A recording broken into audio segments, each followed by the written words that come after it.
हो, आम्ही ऋषीपुत्र आहोत, पण म्हणून डोळे मिटून फक्त साधनेतच लीन राहू आणि ते धर्माचार्य म्हणून मानू असं कुणाला वाटेल तर तो त्याचा भ्रम असेल.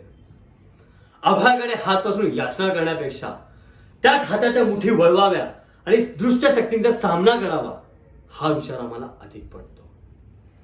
हो, आम्ही आमच्या भाऊबलावर अधिक विश्वास ठेवतो. आहोत आम्हीही कोपिष्ट.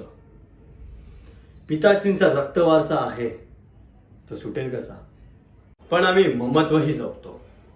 साऱ्या विश्वाची माता जगतमाता रेणुका जननी आहे माझी. ते कौतुक आम्ही आमच्या काळजाच्या कप्प्यात खोल जपलं आहे. मात्र विश्वाच्या कल्याणास्तव निष्ठुर होतो.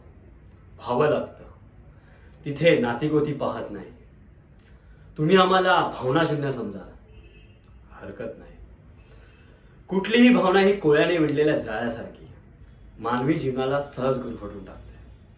मात्र आम्हाला ही जळमटं साफ करायची आहेत. आणि त्या तत्वांना जर कोणी तिलांजली देईल तर त्यांच्याशी आम्ही नाही, आमचा परशु बोलेल.